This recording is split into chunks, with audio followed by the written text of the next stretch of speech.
ये कहानी है एक ऐसे डॉग की जो रईसों के घर में पला बढ़ा। उसके जीवन में कुछ ऐसा घटित हुआ जिसके बाद उसको स्लेज डॉग बनना पड़ा। स्लेज मीन्स बर्फ पर चलने वाली बिना पहियों की गाड़ी।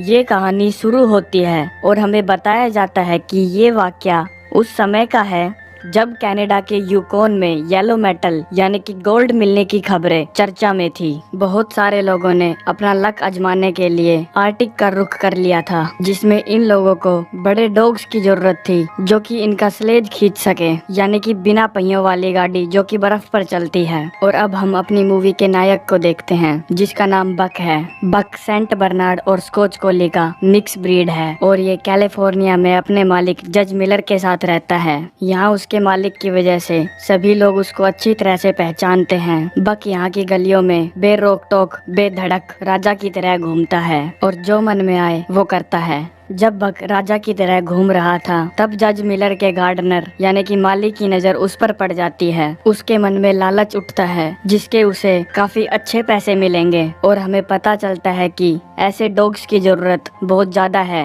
जो कि इंसानों का भारी भरकम स्लेज खींच सके। अब हम देखते हैं कि बक अपनी मेड के साथ घर वापस आ गया है। वो उसको बोलती है कि जाकर बच्चों को उठा दो और वो बड़े ही अजीब तरीके से बच्चों को उठाता है। ऐसे तरीके से बच्चे उठने की बजाय उठ ही जाएं। यहाँ हमें अंदाजा होता है कि बक का शरीर इतना बड़ा है कि जब वो घर में दौड़ता है तो पूरा घर हिलने लगता है और घर हिलने की वजह से किचन में काम कर रहे बावर्ची समझ जाते हैं कि बक इसी तरफ आ रहा है। उसके आते ही खाने का सारा सामान छिपा दिया जाता है। इसके बाद जज मिलर बक को घसीटते हुए घर से बाहर निकाल देते हैं क्योंकि वो इतनी सारी शरारतें जो करता है।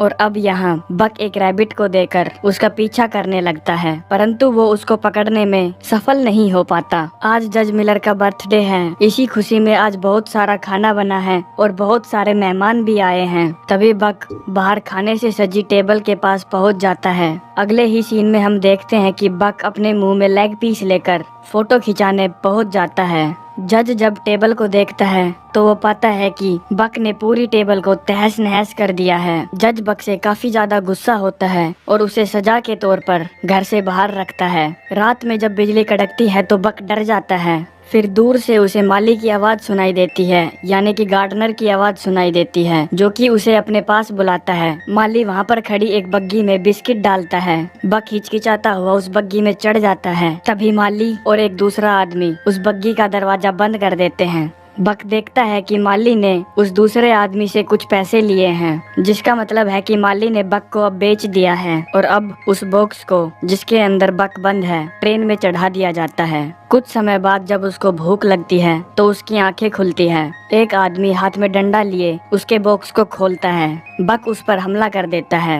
और वो आदमी उसे कानून सिखाने के चक्कर में बहुत जोर से मारता है। इसके बाद ये लोग बक को यहाँ से दूसरे कमरे में शिफ्ट करते हैं। यहाँ पर हम देखते हैं कि उसके जैसे और भी बहुत सारे डॉग्स हैं जिन्हें देखकर लगता है कि इन्हें भी कहीं न कहीं से चुराया गया है, परंतु बक ने ठान रखा था कि उसे हार नहीं माननी है और वो मौका देखकर वहाँ से भागने लगता है। बाहर आता है तो देखता है कि वो तो एक अलग ही दुनिया में है, जिसे देखकर उसके पैरों तले जमीन खिसक जाती है, जो कि एक जहाज है और यहाँ से वो कहीं नहीं जा सकता था। अब ये जहाज यूकोन के द्वार पर पहुंच चुका है। यहाँ पर ज्यादातर लोग गोल्ड की खोज में आते हैं। बक के लिए ये जगह पूरी तरह से अनजान थी। तभी उसका पैर बर्फ पर पड़ता है। उसने इससे पहले कभी बर्फ नहीं देखी थी, इसीलिए वो आश्चर्यचकित हो जाता है और बर्फ पर ऐसे चलता है जैसे कि इसके पैरों में मेहंदी लगी है। तभी यहाँ पर स्नोफॉल होने लगती है। उसने स्नोफॉल भी इससे पहले कभी नहीं देखी थी और वो अपनी जीभ निकाल कर खड़ा हो जाता है और खुशी से झूमने लगता है और अपनी रस्सी छुड़ाकर वहाँ से भागने लगता है। दूसरी तरफ हम जॉन थ्रॉन्टन को देखते हैं जो कि एक बुजुर्ग है और अपना मकान बेचकर यहाँ से जा रहे हैं।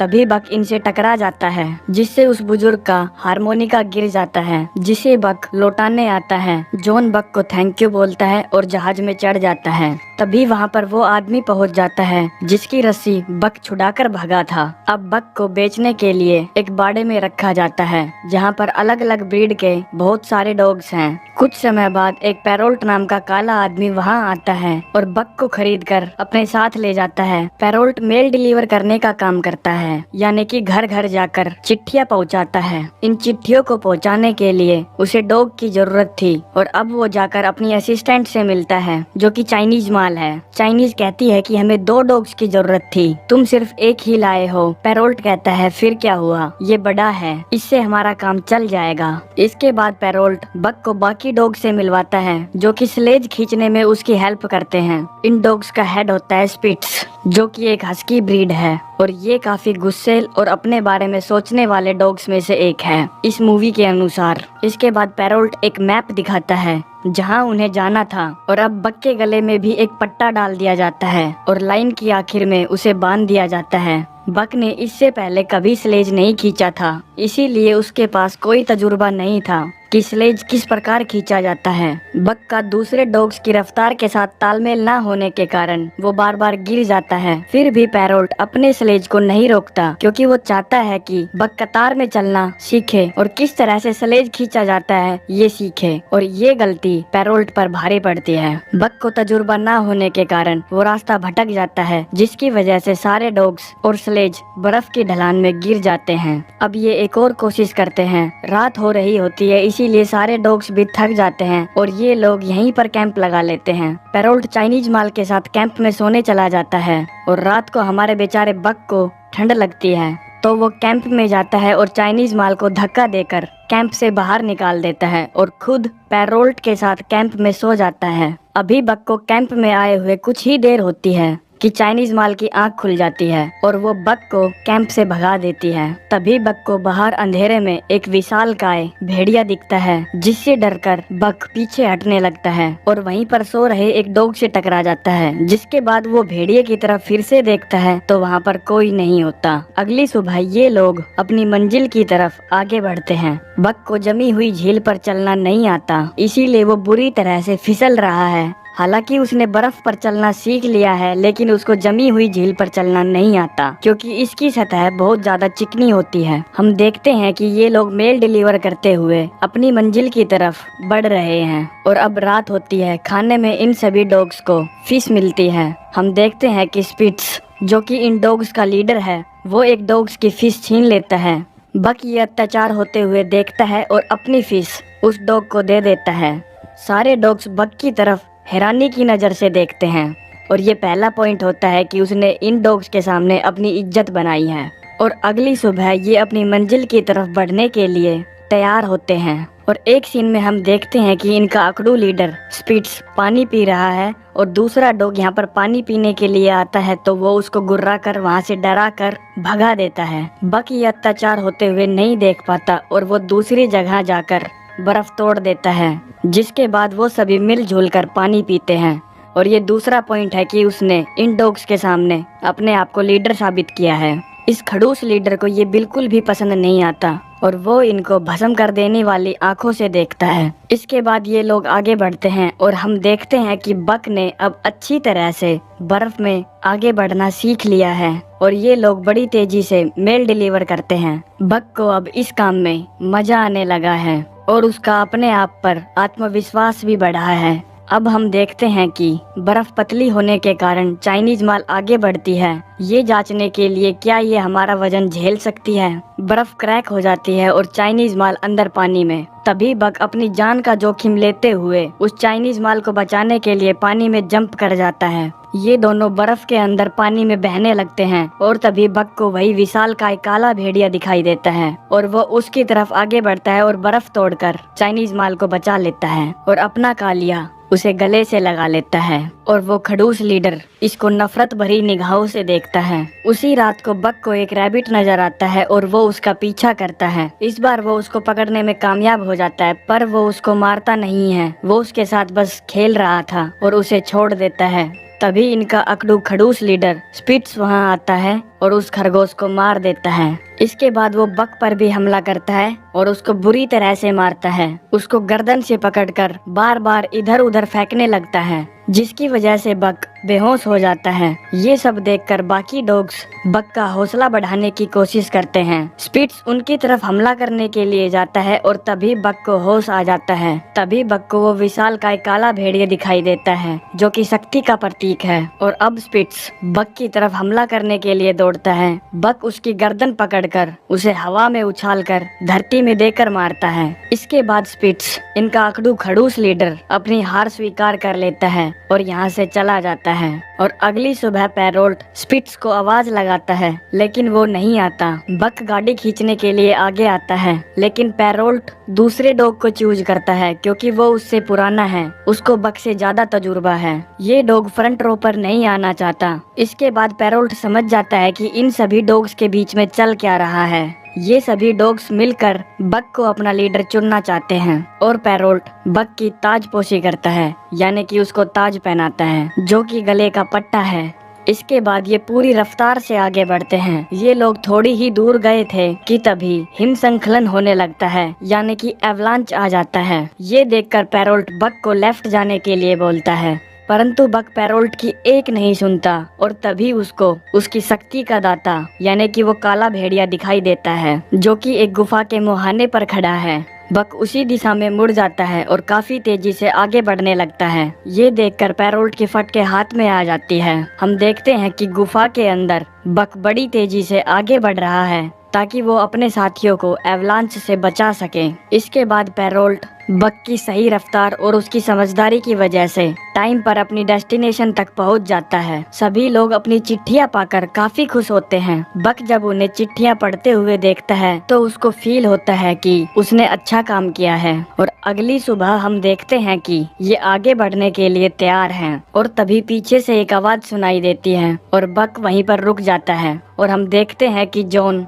चिट्ठी पहुंचाने में लेट हो गया था। बक उनके हाथ से चिट्ठी लेता है और पैरोल्ट को थमा देता है। इसके बाद जॉन बक को थैंक यू बोलते हैं और बोलते हैं कि मुझे तुम याद हो। जाहिर है कि बक को भी जॉन अच्छी तरह से याद है। इसके बाद पैरोल्ट जब अपने शहर वापस पहुंचता है तो उसे एक सरकारी खत मिलता है, जिसके अंदर लिखा होता है कि सारे डॉग्स को बेचकर क्यूबेक वापस आ जाओ, क्योंकि अब घर घर जाकर चिट्ठियां पहुँचाने का तरीका पुराना हो गया था। अब सभी लोग टेलीग्राम का यूज करने लगे थे। हम देखते हैं कि पैरोल्ट और वो चाइनीज माल सारे डॉग्स को बेचकर यहाँ से चले जाते हैं। अगले दिन हम देखते हैं कि एक हल नाम का आदमी, जो कि सोने की तलाश में था, वो इन सारे डॉग्स को खरीद लेता है। परंतु स्लेज पर ज्यादा सामान होने के कारण, यानी कि स्लेज ज्यादा भारी होने के कारण डॉग्स उसको खींच नहीं पाते। और तभी हल का एक साथी बक को वहाँ मारने के लिए आता है, लेकिन तभी जॉन सामने आ जाते हैं और उसको रोकते हुए कहते हैं कि अभी उस तरफ जाना ठीक नहीं, क्योंकि बर्फ पिघल रही है और इसकी वजह से सभी की जान खतरे में पड़ सकती है। परंतु हाल जॉन की एक नहीं सुनता और आगे बढ़ने लगता है। वजन ज्यादा और लगातार चलने के कारण बक रास्ते में ही बेहोश हो जाता है। हल बक को लात मारकर उठाने की कोशिश करता है और अपनी गन निकाल लेता है, और इससे पहले कि वो शूट करता तभी यहाँ पर जॉन आ जाते हैं। वो बक को आज़ाद करते हैं और कहते हैं कि आगे मत जाओ, आगे खतरा है। लेकिन हल उसकी एक भी सुनने के लिए तैयार नहीं है। वो बाकी डॉग्स को लेकर आगे बढ़ जाता है। इसके बाद जॉन बक को लेकर अपने घर आ जाते हैं। बक 2 दिनों तक बेहोश रहता है और होश आने पर जॉन बक को बताता है कि तुम्हारे साथी जा चुके हैं, तुम उनसे दोबारा कभी नहीं मिल पाओगे। इसके बाद हम देखते हैं कि जॉन एक बार में जाता है और अपने लिए एक बोतल खरीदता है, और तभी यहाँ पर हल आ जाता है और वो जॉन को मारने लगता है और कहता है कि तुम्हारी वजह से वो सारे डॉग्स मारे गए, क्योंकि तुमने लीड डॉग को मुझसे छीन लिया था। और तभी बक हल पर हमला कर देता है। तभी 2-4 लोग मिलकर हल को बक से छुड़ाते हैं। एक आदमी इन दोनों का फैसला कराने के लिए आगे आता है और वो हल को उठाकर वहाँ से बाहर फेंकवा देता है। इसके बाद अगले दिन हम देखते हैं कि जॉन बक को यूकोन का मैप दिखाते हैं और कहते हैं कि मेरा बेटा हमेशा एडवेंचर कहानियाँ पढ़ा करता था, और कहता है कि वो यूकोन से आने वाली खबरों के पीछे पागल था। यूकोन वही जगह है जहाँ पर लोग गोल्ड की तलाश में जाते हैं। जॉन कहते हैं कि मेरा बेटा गोल्ड में इंटरेस्टेड नहीं था, वो माउंटेन्स में इंटरेस्टेड था, और बताते हैं कि एक दिन जब वो मैप देख रहा था तो उसने एक लाइन ड्रॉ की जो कि मैप के बाहर से होकर जा रही थी, और बोलता है कि मैप के अनुसार तो सभी लोग चलते हैं, हम लोग ऑफ द मैप चलेंगे। इसके बाद ये दोनों एक बोट लेकर आगे बढ़ने लगते हैं। ये लोग अपने 2 दिन का सफर इसी तरह बोट से तय करते हैं। हम देखते हैं कि नदी का बहाव बहुत ज्यादा तेज है, लेकिन बक को इसमें काफी मजा आ रहा होता है, और जब ये नदी के तेज बहाव से निकलते हैं तब इनकी बोट में छेद हो जाते हैं और इनको बोट यहीं छोड़नी पड़ती है। ये अपने आगे का सफर पैदल ही तय करते हैं। दूसरी तरफ हम हल को देखते हैं जो कि अपनी बेइज्जती का बदला लेने के लिए जॉन के घर पर उसको मारने के लिए गया है। वहाँ पर उसको यूकोन का मैप दिखता है और वो समझ जाता है कि ये दोनों कहाँ पर गए हैं। अब हम देखते हैं कि जॉन अपनी डेस्टिनेशन तक पहुंच चुका है। जॉन अपने लिए वहां पर एक खाली पड़ा घर खोज लेता है, जिसे देखकर वो काफी खुश होता है। अब जॉन यहाँ की साफ सफाई शुरू करता है और बेकार सामान को यहाँ से बाहर फेंक देता है। अब रात हो गई है और इनको भेड़ियों के गुर्राने की आवाज सुनाई देती है। ये आवाज सुनकर बक डर जाता है। जॉन उसको तसल्ली देता है, जिसके बाद वो सो जाता है। अगले दिन नदी में नहाते हुए जॉन को एक गोल्ड का टुकड़ा मिलता है, जिसे देखकर वो खुश होता है और अब दोनों मिलकर नदी से गोल्ड ढूंढने में लग जाते हैं। तभी बक को वहाँ एक सफेद भेड़िया दिखाई देता है। जॉन बक से कहता है कि जाओ और जाकर देखो वहाँ क्या है, और जब वो उस सफेद भेड़िए का पीछा कर रहा था तभी एक भालू उसका रास्ता रोकता है, जिसे देखकर बक डर जाता है और अपना रास्ता बदलकर वहाँ से आगे बढ़ता है। जंगल की गहराइयों में जाने के बाद वो उस सफेद भेड़िए से मिलता है और उसकी तरफ दोस्ती का हाथ बढ़ाता है, लेकिन वो उसके हाथ पर झपट्टा मारकर वहाँ से भाग जाता है। अब पता नहीं ये मेल है या फीमेल है। इसके बाद बक जॉन के पास वापस आ जाता है। अब एक दिन सफेद भेड़िया और उसका झुंड शिकार कर रहे थे। बक वहीं दूर पत्थर पर बैठकर उन्हें देख रहा था।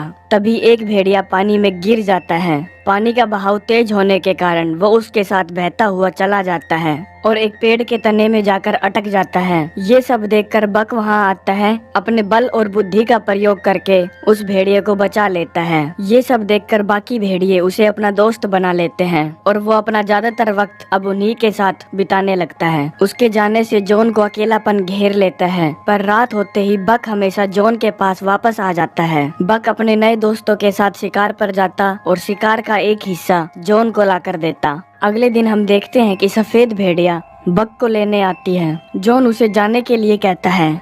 जॉन बक का पीछा करता है और देखता है कि बक और बाकी भेड़िए अच्छे दोस्त बन गए थे। जॉन उसके लिए काफी खुश होता है और उसे लगता है कि अब उसको उसका परिवार मिल गया है। अब उसको भी अपने परिवार की याद आने लगी है। उसको लगता है कि उसे भी अब अपने परिवार के पास जाना चाहिए और वो वापस जाने का मन बना लेता है और इकट्ठे किए हुए सोने के बड़े टुकड़े वापस नदी में फेंक देता है। बाकी के टुकड़े वो वापस अपनी जेब में रख लेता है अपने जीवन निर्वाह के लिए। जॉन बक से कहता है कि तुम्हें तुम्हारा परिवार मिल चुका है, तुम यहीं पर रहो, मैं कल अपने परिवार के पास वापस चला जाऊंगा। और ये सब सुनकर बक काफी दुखी हो जाता है। अब बक यहाँ से चला जाता है और जाकर उस सफेद भेड़िए से मिलता है। अब रात हो गई होती है और जॉन अपनी नोटबुक में कुछ लिख रहा है। इसके बाद उसको बाहर से कुछ आवाज सुनाई देती है और वो बाहर चेक करने जाता है। उसको वहाँ कुछ नहीं दिखता। जैसे ही वो पलटता है उस पर कोई गोली चला देता है, जिससे लालटेन जो उसके हाथ में था वो गिर जाता है और झोपड़े में आग लग जाती है। हम देखते हैं कि ये हल है जो उससे बदला लेने के लिए आया था। इन दोनों में फाइट होती है और इस फाइट के दौरान हल जॉन को शूट कर देता है। हल जॉन से पूछता है कि बताओ सोना कहाँ है। हल के पूछने पर जॉन उसको सोना दे देता है और कहता है कि ये सब जगह है। हल उस सोने को देखकर चकाचौंध हो जाता है और जॉन को जान से मारने ही वाला होता है कि तभी वहाँ पर बक आ जाता है। वो उसे जोर से धक्का देकर आग में धकेल देता है। इससे हल की मौत हो जाती है। अब बक जॉन के पास जाता है। जॉन घायल होता है। बक उसको उसकी डायरी लाकर देता है। बक मरते हुए जॉन को सहारा देता है। जॉन कहता है कि यू आर होम, यानी कि तुम अब अपने घर हो, और इसके बाद उसकी मौत हो जाती है। बक बहुत उदास हो जाता है। सफेद भेड़िया वहाँ आती है और उसे दिलासा देती है। इसके बाद दोनों वहाँ से चले जाते हैं। जाते वक्त बक पीछे मुड़कर देखता है। अब कुछ समय बाद हम देखते हैं कि बक और उस सफेद भेड़िए के 2 बच्चे हैं और अब ये एक फैमिली है। बक अब इन भेड़ियों का लीडर है और वो अब इस भालू से भी नहीं डरता। इसके बाद वो बाकी भेड़ियों के साथ मिलकर शिकार करता है और ये मूवी यहीं पर समाप्त हो जाती है। इसी तरह का क्वालिटी कंटेंट देखने के लिए हमारे चैनल को सब्सक्राइब